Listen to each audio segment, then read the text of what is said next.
is our coverage of NCAA Season 97 over on GTV. Coach Mac, what has been the story so far as we have arrived at this point? Just in the third quarter, Anton, story of the third quarter. Two players from San Beda matching the whole points of the EAC team. Kwekwe with 12, Alfaro with 5, total of 17, and that's also the total points of EAC in the third quarter. Again, hindi po masyadong naglaro si James Kwekwe in the first half, and that is why in the third quarter, he really made up for lost time. He was really aggressive in the third quarter, trying to look for his shots. Bahio on the run. JB Bahio. Kulang sa pektus.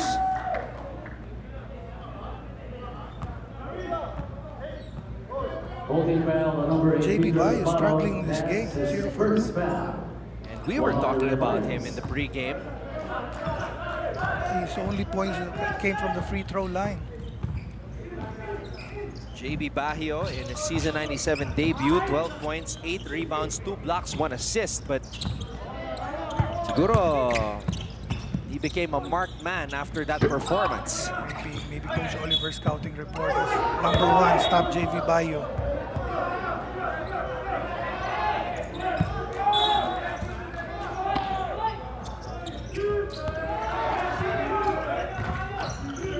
I like this pressure from EACs to start the fourth quarter, so that San Beda won't be able to set up easily with their offense. But again, 50-50 points. You were listening on the huddle of Coach Boyd Fernandez earlier, and he was emphasizing yung box out. Rebounding, and, even the point guard is crashing the boards. Mixing it up with the bigs in the paint, Alfaro, on that last play.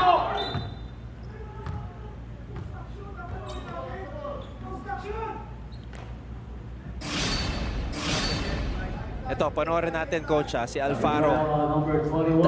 Dalawa yung challenge ni Alfaro, and that is why he was flexing on them after that rebound. Sino yung mga naging teammate mo, Coach Mac, na ganyan, na may maangas na mag-flex na ganyan tuwing nakakascore? Adonis Santa Maria. Adonis Santa Maria. Classic. Yep. Luciano scoring on that drive. Game's getting cheaper right now, getting physical. A lot of extra motions. Number 29, Marvin Taiwan is third. Let's take a look at this powerful drive by Luciano. Buhat. Grabe yung buhat, oh. Through his entire body at Andrada. Humihingi pa ng foul. Alfaro. Binigay dito kay Gallego. Gallego, bounce pass. Natapik. Taiwan, tumatakbo. Taiwan somehow recovers the basketball. Gurtiza, wild shot. Gurtiza, Coach Mac, has been checked in this game too. After that 21-point performance. Yeah, Gurtiza with only 2 points, 1 of 6 from the field. We talked about Coach Boyet's emphasis on scouting. I'm sure Coach Boyet's game plan, he's the #1 guy in that game plan. After last game's career high 21 points. Kwekwe is back on the floor para sa mga bedista. Joining Alfaro, Kuntapay, Bahio, and Sanchez. Same play a while ago, but they didn't see the lob. Gurtiza has the ball in the corner. Gurtiza. Oh, Maguliano almost lost his balance. JP, jump hook. Sayang. But Maguliano grabs his own miss. Maguliano off the glass. Maguliano. You can see Coach Boyd's frustration. Second chance, rebound. He just talked about that during that timeout. 3-point advantage against EAC here in the fourth. Balikan muna natin si Michelle Naldo with this report. Anton and Coach, the EAC Generals have been putting pressure on the Red Lions, but in this fourth quarter, they have finally found their footing, it seems. However, they're not just here to win, but also to be able to execute Coach Boyet's system flawlessly. Captain Bol Penuela shares, we just need to perform better than how we have been doing so far. Goal lang namin talaga is to execute the system more and play for one another. Pag nagawa namin yon, then good results will come. Back to you. Thank you very much, Michelle. EAC in the zone right now. Kwekute misfiring on that triple try. Luciano. And again, Luciano. To use that hefty body to create some space. That time doing it against James.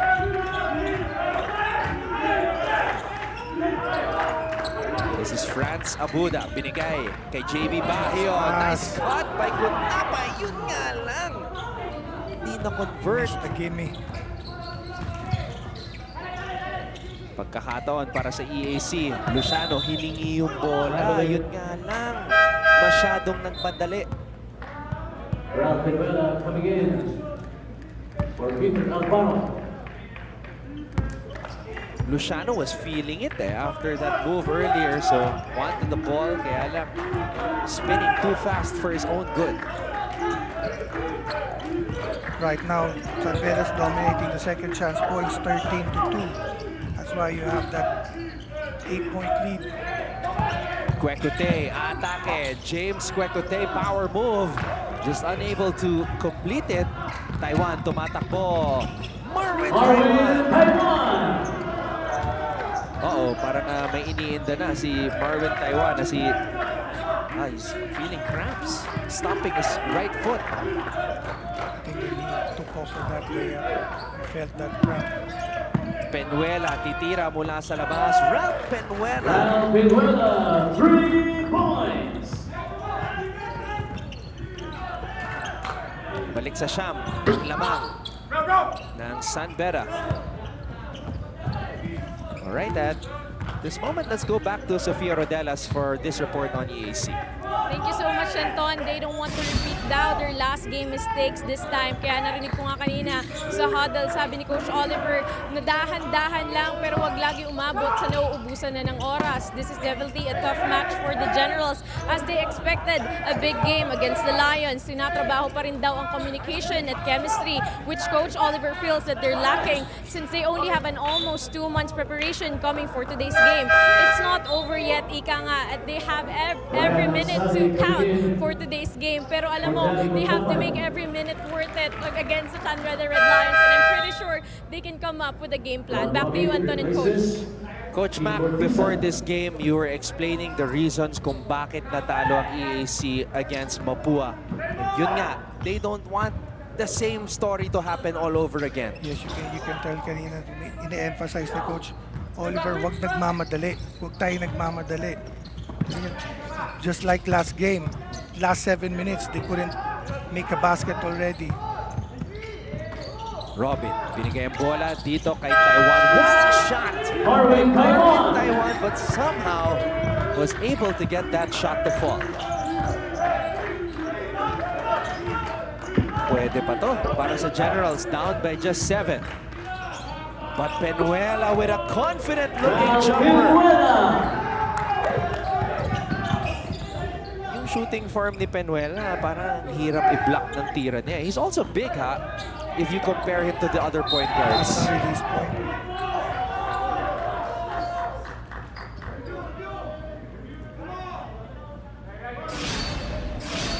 The coaching staff of San Beda want to review kung clear path foul yung nangyari doon. Taiwan, though, he's been balling in this game.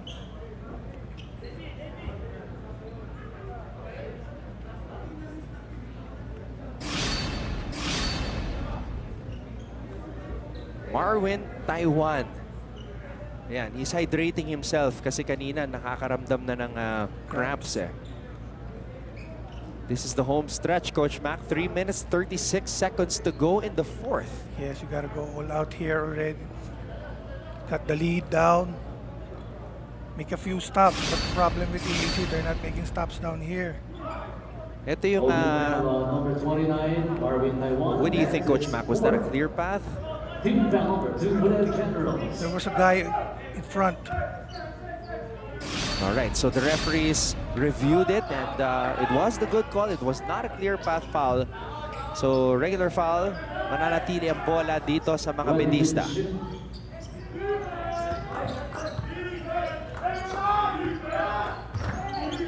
This is James Quecote. Quecote will attack. Abuda, pinalik ang bola kay Penuela. Penuela. Shot clock. Amsali mula sa kanto. Bahio with the offensive rebound and the putback. Sakit nun if you're EAC. Again, talk about making stops. Oh, There. pero may sagot si Ralph Robin. Ralph Robin has been hitting and finding his mark from the outside dito sa ating laro. Okay, already 4 or 5 from the 3-point line. James Quecote. I think the added muscle of James Quecote is actually helping him. It's very evident, and physically, he's much stronger than the players na bumabantay sa kanya. Luciano Quecote with a power rebound.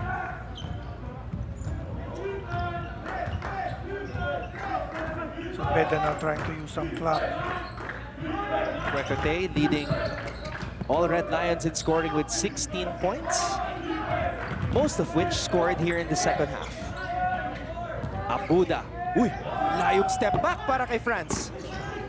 I have not seen that from France before. Napakalayong step R7 back. niya, no? Robin. Last Yun two na. men. Not a good time to miss para kay Robin.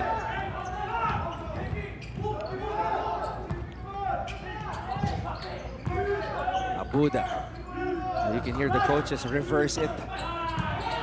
Bahio on the inside. JB Bahio. Never too late for him to join the party. And JB Bahio with that basket puts San Beda up 83-71.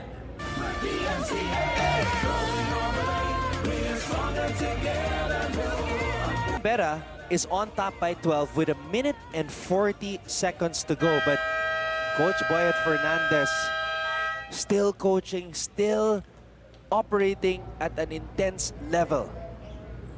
Yeah, that's San Beda, you know, their goal coming to this season is championship. So that's teaching already, you know. Anton, you know, correcting mistakes already, you know, pointing out.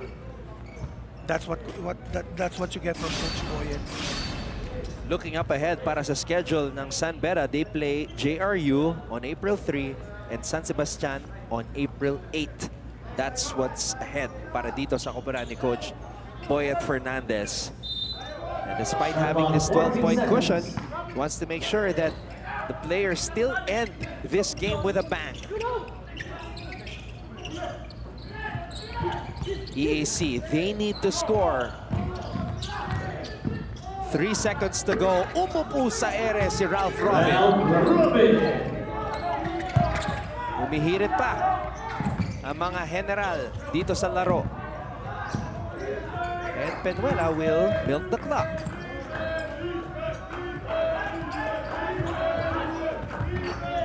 Penuela calling for a pick. Does not use it. Uses a crossover. There's that... oh no. Luciano battling for the rebound and landed awkwardly, holding on to his leg. This is not what you want to see. Number 13, Ryan Almost close to second. the end of the game, but I think it's okay.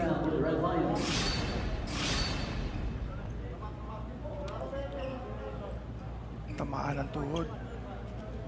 Tapos nataganan. Pero grabe, you see the scavenger DNA of France Abuda biglang lumitaw eh. Akala mo yung kalaban ng lamang eh. Akala ni Luciano, siya lang yung he was all alone there for the rebound. Biglang may France Abuda na dumating. Oh, Taiwan. How did he get Marvin that shot Taiwan. to go? There were 2 red shirts in front of him. Nakasingit pa ng isa. Si Marvin Taiwan. Penuela.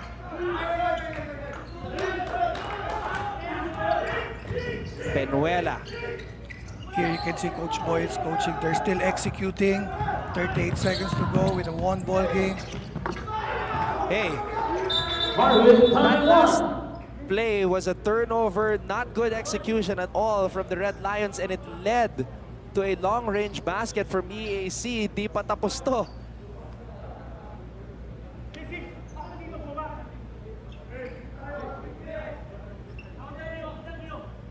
They're reviewing for.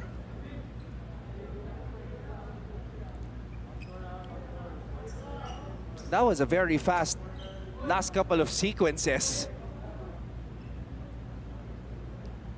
Commissioner Bay Cristobal is not even there. He's seated a few rows back, allowing his staff to check that last play.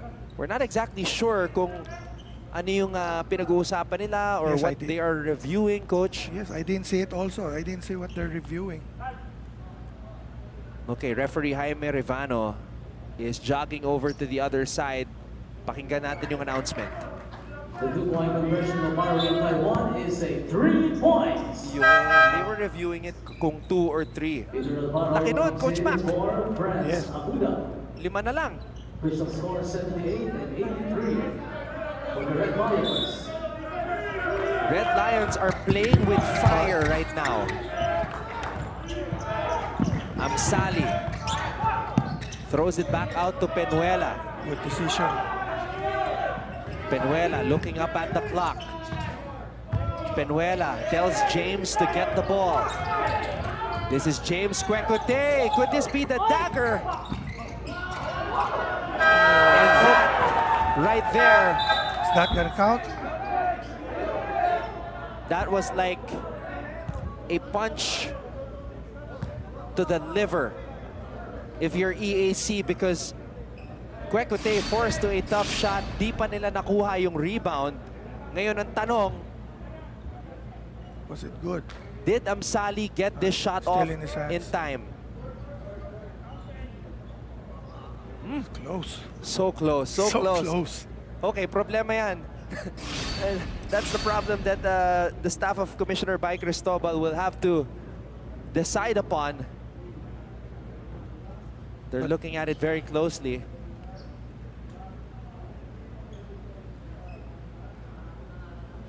This is going to be a tough loss for our EAC. They fought really hard in this game, but San Beda's talent is just too much, especially in the second half. If they will count this, Coach Mac, this is pretty much over. Yes. So this is a crucial call right here. And sometimes, I mean, it happens in the game of basketball. You win even by a 0.1, 0.2 second. Eto, Basket counts. Brian Amsali. just in time. Amsali with a short stab of a dagger Timeout for the Red EAC Lions. Generals. Pero gusto pa rin pag-usapan ng EAC ang kanilang gagawin when we come back. 85-78 ang ating official tally. Kapit mga kapuso. Let's await the ending of this game. Now, okay. So the score officially, Coach Mac, is 85-78. Your EAC, go for the 3, you go for the quick 2. What do you do? Yes, I think this time it's all about really execution. Coach Oliver wants to see experiment, in-game execution. You know, as a coach, you're gonna draw up something, and then you see how your player executed. Because down the line, you might use this another close game. Then titignan mo dito kung makaka-execute yung player mo in situations like this. So I just looked at the upcoming schedule of EAC. They're gonna play LPU on April 2. That's this Saturday. Wala pang panalo ang LPU. They're 0-2. If things go the way they have been going at matatalo ang EAC, you know, the only way they win is, you know, something miraculous happens. So, magiging 0-2 na rin ng EAC. They will go up against LPU na 0-2 also. Yes, like I said a while ago, this is really more about coaching, you know, preparing already for next game, you know, against LPU. And it's more about teaching. College basketball is more teaching, you know, you teach guys, you develop guys, and this is a great time to do that. All right, let's see if they can execute ng malinis at maganda para kay Coach Oliver Bunyi bago matapos ang ating laro. Coach Boyet bringing in a quick lineup here with Penuela, Alfaro, and Quecote along with Amsali and Bahio. If you're San Beda right now, you switch all. Robin, That's a switch. they're going for the three. Ralph Robin knocks it down. Ralph Robin. It's a 4-point lead for San Beda. Uh-oh, who does the possession arrow point to? Jump of possession arrow is It points to San Beda. Coach Oliver looked at the officials and was asking if he still had a timeout. But it's Coach Boyet Fernandez who will call a timeout with 1.8 seconds remaining. Coach Boyet wanted to make sure. Advance the ball. So with 1.8 seconds remaining, bola ng San Beda. He just wants to make sure he's not inbounding the basket of EAC. The wildest thing that could happen here, Coach Mac, is You turn the ball over. somebody attempts a three and gets fouled and the shot goes in. That's why you want to avoid inbounding under the basket of your opponent as much as possible.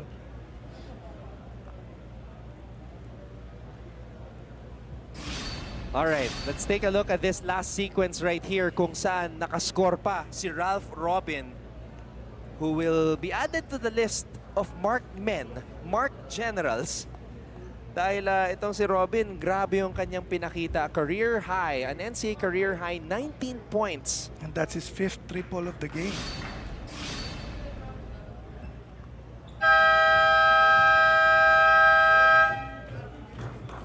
All right, so let's see what Coach Boyet Fernandez drew up.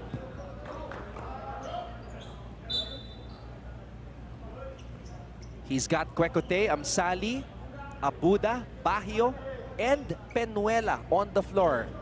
And his most trusted Red Lion, the captain, Abuda, will throw that basketball in play. You just want to get the ball inbound here. Don't turn the ball over if you're San Beda. There Gets you the go. ball to James, and that will do it.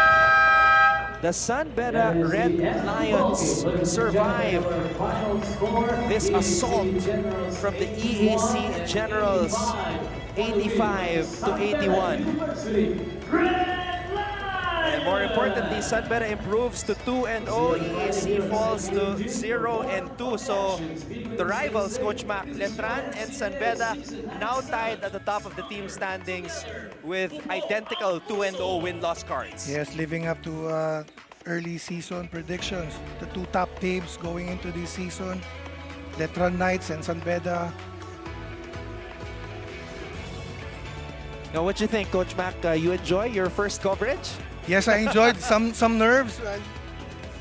I'll get better. That's for sure. That's for sure.